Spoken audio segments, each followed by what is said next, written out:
Hey everybody, thanks for joining me. My name's David. This is my channel. Today's video, to defend the body is to attack the mind. Now this comes from Course in Miracles. Yeshua talks about this. This could be quite difficult to hear and to understand, so I want to talk about it a little bit more in detail and what he's actually saying here. Think about the body and the mind as that separate self that believes it's a body, and the mind or the heart center that we all belong to. So we have the individual self, so to speak. We can call it the ego self. And then we can call it the whole self or the soul. So what he's saying is if you defend the ego, then you attack the soul. So as you look at these two ideas and you say, well, the ego, the idea of separation, the idea of small or flimsy or needs defense, something that is weak. You know, that's the feeling that we have of the body. It can feel weak. We have to strengthen it up because it can feel very, very weak. Or it feels separate from other people. My body is different than yours, and therefore there's these comparisons going on with the body. So what happens is the soul misidentifies itself with the body and says, well, I must be separate. I am this body. So therefore I'm separate from you and separate from this and separate from this and separate from this, you see. And now what happens is, we make our bodies beautiful, and if the body beautiful, well, I feel beautiful. Or we make our body strong, and if the body feels strong, then, oh, well, I'm strong. And there's a similarity, or rather an interconnection between the body and you. And in that case, we're consistently giving to the body in order to give to the soul. You feel this? So what happens is now we're giving to the body out of fear or worry or doubt. I need to be beautiful. I need to be small, or I need to be fast, or I need to be this. There's this consistent idea of giving to the body in order for the soul to feel good about itself. This is always going to include some kind of pain and suffering. And the reason why is because in order to give to the body, in order to make yourself feel better, then it has to start from a place of lack. In other words, it has to start from a place of this particular vantage point of you as your soul is not connected to the wholeness of who you are. Do you follow? Because if it was, you wouldn't need all of this stuff in order to feel better. You would just feel strong. You would feel powerful. You would feel whole. You would feel beautiful. And you would feel connected. You wouldn't need all of this proof in order to feel that way. So because we need the proof, and we need to fix the body and put the body in certain places in order for us to feel good, then we're actually seeing ourselves as disconnected or separate from the whole of who we are and our source and our power and our healing and our energy of wholeness of that which is God, or that which is all that is. So the disconnection from that wholeness of who we are is what causes pain. As Bashar would say, pain is just simply resistance to the natural self. I will try to explain through the idea of Tai Chi. When it comes to the right and left, these are two that are inherently connected, but they can seem separate. Anytime we look at the idea of separation, whether if it's in the body or between me and you, or the me's and you's, in order for separation to occur, there has to be resistance. So now the right and left doesn't know it's connected, so therefore there's resistance. When there's resistance between the two, they tend to work in individual ways. This gives an illusion that they're separate. But the only way for that to happen is to lose the center point that moves them both. And now, in order for the right to move, it has to push against the left. And when the left moves, it pushes against the right. And now there's an illusion that these are different. Now, a lot of bodies hold this idea of separation. And the reason being is because we believe that we are this individual self that needs protection, therefore needs defense. as a body. And in reality, we're pushing against the other side of who we are, just like the right pushes against the left. Do you follow? It's the same concept, because it's just the belief of separation itself. See, separation is not possible in this universe. Everything is connected, but we are able to experience and through our free will believe in separation, therefore bring back the experiences of separation, which is going to include fear and worry and doubt. And it's certainly going to come from a place of defense. I need to defend myself from you. I'm separate. I'm alone.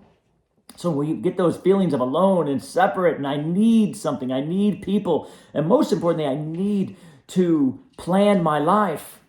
I'm worried about what's going to happen, so I need to make sure that I create plans. I need to make sure I keep them all in my mind. I need to make sure that I please those plans, make them happen, please others. Do you see? And now the moment, that present moment, a beautiful, lovely moment, disappears because our mind is too busy planning for the future based on the past. And a lot of times when we plan in such a way to not trigger our fears. I want to make sure this doesn't happen, and this doesn't happen, and this doesn't happen. So here it is again, that separate self that needs protection, trying to plan the world, which is the overall broader perspective of who you are, in a certain way in order to not trigger the fears from within. Does that make sense? Or the second way we do it is try to plan in such a way in order to have and cling to the things that make us feel good. Well, if I do this, I can feel good. And I do this, I can feel good. And in the meantime, that feeling of just being and recognizing and learning from the world and not planning, but being more in the moment and recognizing more of the synchronicities kind of gets left behind because our mind is full on checklists. And what I want to convince you of is that is a way of defending. We plan our life in order to defend ourselves. And we plan it in such a way in order for it to come back in such a way so that way we stay safe. Versus let me just walk out in the world and trust the universe. Trust what's coming in is for my good. Trust that everything is working out for me. Trust that God self, that broader perspective, is taking care of my story, bringing the people in that need to come, letting the people leave that need to leave. I don't need to defend myself. I don't need to defend this body. I can just allow it to be. And see, what happens is now we're not full of this defense or this idea of fear in our life and then planning our life accordingly so that way these beliefs don't get triggered. So what he's saying is you can stand in a place of defenseless because the spiritual journey really is only about, well, it's only about one thing, letting go of the illusion of separation. It's Tai Chi. My right arm moving with my left arm is a much better way to live versus them pushing against each other. Imagine the body moving as one instead of pushing against the pieces. The right arm pushing against the left arm, having a different view. Well, my right arm is this and it's got the past and I had this happen, and my left arm's this and it has the past and this happened. Do you see? Not a way to live. It really does create a lot of resistance inside our body, and all of that's coming from the mind through the body. And the poor body is just getting pummeled. And that's why it's in pain, because it's separate. And it's separate because the mind is separate. The mind believes it's a body. And from that perspective of believing I am a separate self in this body, as this body, it cannot connect to its source because they are in two different places. In order to bring them together, there needs to be a center point developed, just like the center point that moves these two together. And that center point needs to be that sovereign part of each one of us that says, I am not this body. And I'm not this ego, and I'm not this journey, and I'm not this experience. I'm much, much bigger. And as we stop moving in this direction of believing I am my past, that's why the mind is full of the past. Notice that we don't know anything about the future, correct? But let me ask you a question. Can you see it in your mind or hear it in your mind? that voice that's telling you all the things you have to do today, isn't that your future? Maybe we know more about it than we think. Isn't it always in there? I got to do this, I got to do this, I got to do this, I got to do this. That's what that mind does, right? It tries to plan a future. But what if your future, or what's coming in, is developed and designed by the whole of who you are, by the universal structure itself? Is it possible that when you came into this body, you left a bigger part behind that is developing the wholeness of your story, bringing everything in and moving everything out? And there's this whole mechanism right now, what's going on behind the scenes. Even as you're watching this video, is things being put together specifically for you. Your life is still unfolding, isn't it? Things are still coming in. Things are still flowing. That's that bigger, broader perspective's job, to put all of that together for you. And our job is to just enjoy it in the moment and give love and peace and meaning to everything that comes in. But if this part of us is trying to do this part, then we push against it. Just like when the right tries to do everything without the left, it pushes against it too, doesn't it? They have to work together. So yes, this journey is definitely about letting go of the separation. And it's always the defense that keeps the separation alive. Because when something becomes two that's different than itself, it has to defend itself, doesn't it? There's now the ability to be attacked. But if I can convince you that the only thing that can possibly attack us is what's coming in next, regardless if it's some person, some experience, regardless if it's something in the body, isn't it what's next? And what's next is taken care of by your source. That's the idea of trust, the universe. Trust what's coming in. Do you see? And the more we let go of the reins and the control of trying to do this here, I got to do this, and I got to plan things a certain way. I have to interpret things a certain way so that way I don't get hurt. That way things aren't coming at me. I'm afraid. I have to change the body over and over so I can feel better about myself. I have to please this person so I can feel better about myself. Then we continue to keep ourselves small. And as we keep ourselves small, we keep ourselves away from our source. Do you see? This is what waking up is recognizing we don't need to plan the future. We don't need to design anything.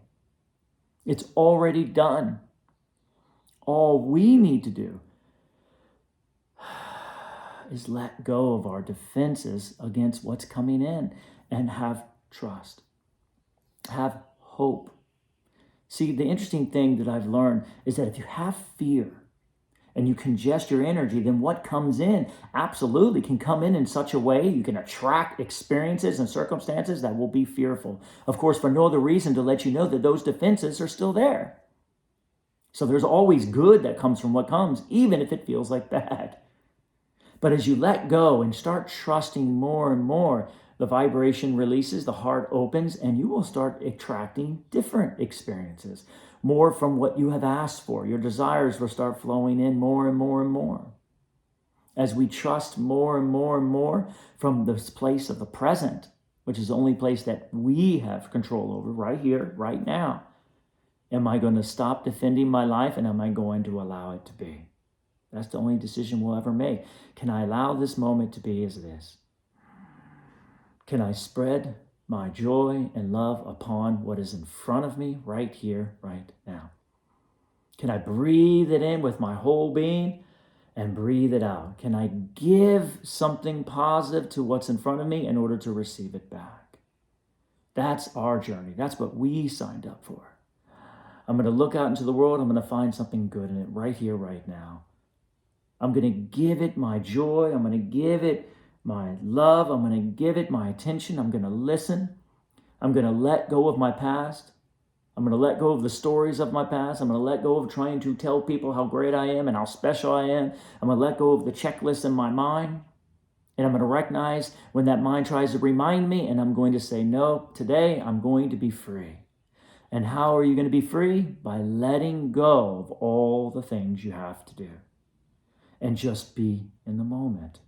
And trust what comes in. And as you get more and more in that state, I'm going to let go of what's in the moment. I'm just going to be here and I'm going to trust what comes in to the best of my ability, then you will now start aligning more with that broader perspective of who you are that is taking care of everything on that bigger side.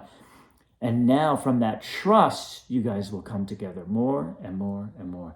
And through hope, I hope that things are okay. Through faith, I have faith in that part of me that is taking care of everything for me, will become knowledge. I know you are there for me. And now I can just be peace, just be at peace and relax, open my heart to allow and to receive this world in this moment, and know that all is taken care of. Thanks, guys. As always, it is up to you what you receive from these clarities. Thank you so much for giving me this opportunity. I love to share my passion and my experience with you all. Hit the like button if it speaks to you. Subscribe. And as always, my unconditional love and appreciation.